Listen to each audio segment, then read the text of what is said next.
नमस्कार दोस्तों। आज की कहानी है मिलाप। लाला ज्ञानचंद बैठे हुए हिसाब किताब जांच रहे थे कि उनके सुपुत्र बाबू नानक चंद आए और बोले, दादा, अब यहाँ पड़े पड़े जी उसकता है। आपकी आज्ञा हो तो मोह शहर को निकल जाऊं दो, 1 महीने में लौट आऊंगा। नानक चंद बहुत सुशील और नवयुवक था। रंग पीला, आंखों के गिर्द हल्के शाह धब्बे झुके हुए। ज्ञानचंद ने उसकी तरफ तीखी निगाह से देखा और व्यंग्यपूर्ण स्वर में बोले, क्यों, क्या यहाँ तुम्हारे लिए कुछ कम दिलचस्पियां हैं? ज्ञानचंद ने बेटे को सीधे रास्ते पर लाने की बहुत कोशिश की थी, मगर सफल ना हुए। उनकी डांट फटकार और समझाना बुझाना बेकार हुआ। उसकी संगति अच्छी ना थी, पीने पिलाने और राग रंग में डूबा रहता था। उन्हें यह नया प्रस्ताव क्यों पसंद आने लगा? लेकिन नानकचंद उसके स्वभाव से परिचित था। बेधड़क बोला, अब यहाँ जी नहीं लगता। कश्मीर की बहुत तारीफ सुनी है, अब वहीं जाने की सोचता हूँ। ज्ञानचंद बहरत है, तशरीफ ले जाइए। नानकचंद हंसकर, रुपये दिलवाइए, इस वक्त 500 रुपये की सख्त जरूरत है। ज्ञानचंद, ऐसी फिजूल बातों का मुझसे जिक्र ना किया करो, मैं तुमको बार बार समझा चुका। नानकचंद ने हट करना शुरू किया और बूढ़े लाला इनकार करते रहे। यहाँ तक कि नानकचंद झुंझलाकर बोला, अच्छा कुछ मत दीजिए, मैं यूं ही चला जाऊंगा। ज्ञानचंद ने कलेजा मजबूत करके कहा, बेशक तुम ऐसे ही हिम्मतवर हो, वहां भी तुम्हारे भाई बंद बैठे हुए हैं ना। नानकचंद, मुझे किसी की परवाह नहीं, आपका रुपया आपको मुबारक रहे। नानकचंद की यह चाल कभी पट नहीं पड़ती थी। अकेला लड़का था। बूढ़े लाला साहब ढीले पड़ गए। रुपया दिया, खुशामद की, और उसी दिन नानकचंद कश्मीर की सैर के लिए रवाना हुआ। मगर नानकचंद को यहाँ से अकेला ना चला। उसकी प्रेम की बातें आज सफल हो गई थी। पड़ोस में बाबू रामदास रहते थे। बेचारे सीधे साधे आदमी थे। सुबह दफ्तर जाते और शाम को आते, और इस बीच नानकचंद अपने कोठे पर बैठा हुआ उनकी बेवा लड़की से मोहब्बत के इशारे किया करता। यहाँ तक कि अभागी ललिता उसके जाल में आ फंसी। भाग जाने के मंसूबे हुए। आधी रात का वक्त था। ललिता एक साड़ी पहने अपनी चारपाई पर करवटें बदल रही थी। जेवरों को उतारकर उसने एक संदूकचे में रख दिया था। उसके दिल में इस वक्त तरह तरह के ख्याल दौड़ रहे थे और कलेजा जोर जोर से धड़क रहा था। मगर चाहे और कुछ न हो, नानकचंद की तरफ से उसे बेवफाई का जरा भी गुमान न था। जवानी की सबसे बड़ी नेमत मोहब्बत है, और इस नेमत को पाकर ललिता अपने को खुश नसीब समझ रही थी। रामदास बेसुध सो रहे थे कि इतने में कुंडी खटकी। ललिता चौंक कर उठ खड़ी हुई। उसने जेवरों का संदूकचा उठा लिया, एक बार इधर उधर हसरत भरी निगाहों से देखा और दबे पांव चौंक चौंक कर कदम उठाती दहलीज में आई और कुंडी खोल दी। नानकचंद ने उसे गले से लगा लिया। बग्घी तैयार थी, दोनों उस पर जा बैठे। सुबह को बाबू रामदास उठे, ललिता ना दिखाई दी। घबराए, सारा घर छान मारा, कुछ पता ना चला। बाहर की कुंडी खुली देखी, बग्घी के निशान नजर आए। सर पीट कर बैठ गए। मगर अपने दिल का दर्द किससे कहते मगर अपने दिल का दर्द किससे कहते। हंसी और बदनामी का डर जवान पर मोहर हो गया। मशहूर किया कि वह अपने ननिहाल और गई। मगर लाला ज्ञानचंद सुनते ही भाप गए कि कश्मीर की सैर के कुछ और ही माने थे। धीरे धीरे यह बात सारे मोहल्ले में फैल गई। यहाँ तक कि बाबू रामदास ने शर्म के मारे आत्महत्या कर ली। मोहब्बत की सरगर्मियां नतीजे की तरफ से बिल्कुल बेखबर होती हैं।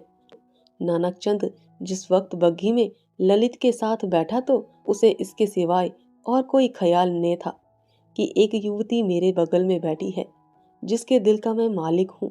उसी धुन में वह मस्त था।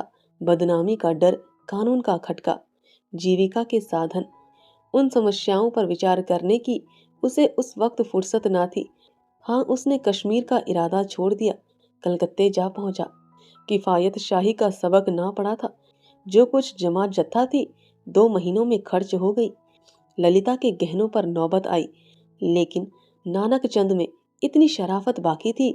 दिल मजबूत करके बाप को खत लिखा, मोहब्बत को गालियां दी और विश्वास दिलाया कि अब आपके पैर चूमने के लिए जी बेकरार है, कुछ खर्च भेजिए। लाला साहब ने खत पढ़ा, तस्कीन हो गई कि चलो जिंदा है, खैरियत से है। धूमधाम से सत्यनारायण की कथा सुनी, रुपया रवाना कर दिया। लेकिन जवाब में लिखा, खैर जो कुछ तुम्हारी किस्मत में था वह हुआ, अभी इधर आने का इरादा मत करो, बहुत बदनाम हो रहे हो। तुम्हारी वजह से मुझे भी बिरादरी से नाता तोड़ना पड़ेगा।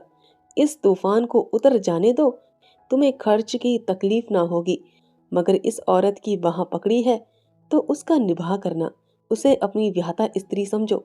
नानक चंद के दिल पर से चिंता का बोझ उतर गया। बनारस से माहवार वजीफा मिलने लगा। इधर ललिता की कोशिश ने भी कुछ दिल को खींचा और गौ शराब की लत ना टूटी। और हफ्ते में 2 दिन जरूर थिएटर देखने जाता, तो भी तबीयत में स्थिरता और कुछ संयम आ चला था। इस तरह कलकत्ते में उसने 3 साल काटे। इसी बीच एक प्यारी लड़की के बाप बनने का सौभाग्य हुआ, जिसका नाम उसने कमला रखा। तीसरा साल गुजरा था कि नानक चंद के उस शांतिमय जीवन में हलचल पैदा हुई। लाला ज्ञानचंद का 50वां साल था, जो हिंदुस्तानी रईसों की प्राकृतिक आयु है। उनका स्वर्गवास हो गया। और जो ही यह खबर नानक चंद को मिली, वह ललिता के पास जाकर चीखें मार मार कर रोने लगा। जिंदगी के नए नए मसले अब उसके सामने आए। इस 3 साल की संभली हुई जिंदगी ने उसके दिल शोहदेपन और नशेबाजी के ख्याल बहुत कुछ दूर कर दिए थे। उसे अब यह फिक्र सवार हुई कि चलकर बनारस में अपनी जायदाद का कुछ इंतजाम करना चाहिए, वरना सारा कारोबार धूल में मिल जाएगा। लेकिन ललिता का क्या करूं? अगर इसे वहां लिए चलता हूं तो 3 साल की पुरानी घटनाएं ताजी हो जाएंगी और फिर एक हलचल पैदा होगी जो मुझे हुकाम और हम जोहलया में जलील कर देगी। इसके अलावा उसे अब कानूनी औलाद की भी जरूरत नजर आने लगी। यह हो सकता था कि वह ललिता को अपनी व्याहता स्त्री मशहूर कर देता, लेकिन इस आम ख्याल को दूर करना असंभव था कि उसने उसे भगाया है। ललिता से नानक चंद को अब वह मोहब्बत ना थी जिसमें दर्द होता है और बेचैनी होती है। वह अब एक साधारण पति था जो गले में पड़े हुए ढोल को पीटना ही अपना धर्म समझता है, जिसे बीवी की मोहब्बत उसी वक्त याद आती है जब वह बीमार होती है। और इसमें अचरज की कोई बात नहीं है। अगर जिंदगी की नई नई उमंगों ने उसे उकसाना शुरू किया, मसूबे पैदा होने लगे जिनका दौलत और बड़े लोगों के मेल जोल से संबंध है। मानव भावनाओं की यही साधारण दशा है। नानक चंद अब मजबूत इराई के साथ सोचने लगा कि यहाँ से क्यों कर भागूं। अगर ललिता लेकर जाता हूँ तो 2-3-4 दिन में सारा पर्दाफाश हो जाएगा। अगर हीला किए देता हूँ तो आज के तीसरे दिन ललिता बनारस में मेरे सर पर सवार होगी। कोई ऐसी तरकीब निकालूं कि इन संभावनाओं से मुक्ति मिले। सोचते सोचते उसे आखिर एक तदबीर सूझी। वह एक दिन शाम को दरिया की सैर का बहाना करके चला और रात को घर पर ना आया। दूसरे दिन सुबह को एक चौकीदार ललिता के पास आया और उसे थाने में ले गया। ललिता हैरान थी कि क्या माजरा है। दिल में तरह तरह की दुश्चिंताएं पैदा हो रही थी। वहां जाकर जो कैफियत देखी तो दुनिया आंखों में अंधेरी हो गई। नानक चंद के कपड़े खून में तरबतर पड़े थे। उसकी वही सुनहरी घड़ी, वही खूबसूरत छतरी, वही रेशमी साफा, सब वहां मौजूद था। जेब में उसके नाम के छपे हुए कार्ड थे। कोई संदेश ना रहा कि नानक चंद का किसी ने कत्ल कर डाला। 2-3 हफ्ते तक थाने में तहकीकातें होती रही और आखिरकार खूनी का पता चल गया। पुलिस के अफसरा को बड़े बड़े इनाम मिले। इसको जासूसी का एक बड़ा आश्चर्य समझा गया। खूनी ने प्रेम की प्रतिद्वंद्विता के जोश में काम किया, मगर इधर तो गरीब बेगुनाह खूनी सूली पर चढ़ा हुआ था और वहां बनारस में नानक चंद की शादी रचाई जा रही थी। लाला नानक चंद की शादी एक रईस घराने में हुई। फिर वही पुराने उठने बैठने वाले आने शुरू हुए। फिर वही मंजलिसें जमी और फिर वही सागर और मीना के दौर चलने लगे। संयम का कमजोर अहाता इन विषय वासना के बटमारों को ना रोक सका।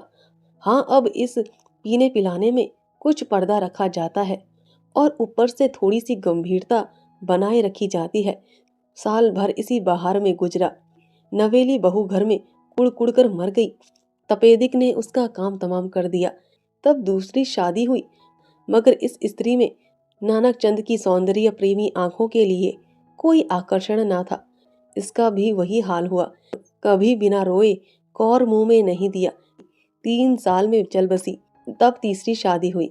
यह औरत बहुत सुंदर थी, अच्छी आभूषणों से सुसज्जित।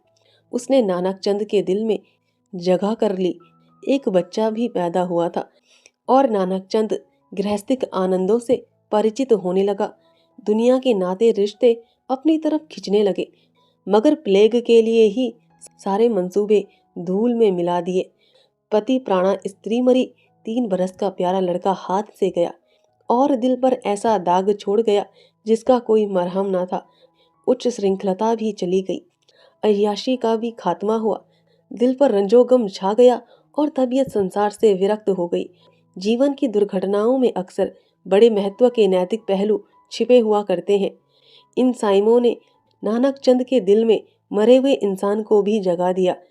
जब वह निराशा के यातनापूर्ण अकेलपन में पड़ा हुआ इन घटनाओं को याद करता तो उसका दिल रोने लगता और ऐसा मालूम होता कि ईश्वर ने मुझे मेरे पापों की सजा दी है। धीरे धीरे यह ख्याल उसके दिल में मजबूत हो गया।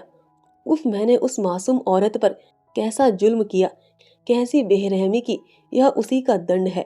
यह सोचते सोचते ललिता की मायूस तस्वीर उसकी आंखों के सामने खड़ी हो जाती और प्यारी मुखड़े वाली कमला अपने मरे हुए सौतेले भाई के साथ उसकी तरफ प्यार से दौड़ती हुई दिखाई देती। इस लंबी अवधि में नानक चंद को ललिता की याद तो कई बार आई थी, मगर भोग विलास पीने पिलाने की कभी उस ख्याल को जमने नहीं दिया।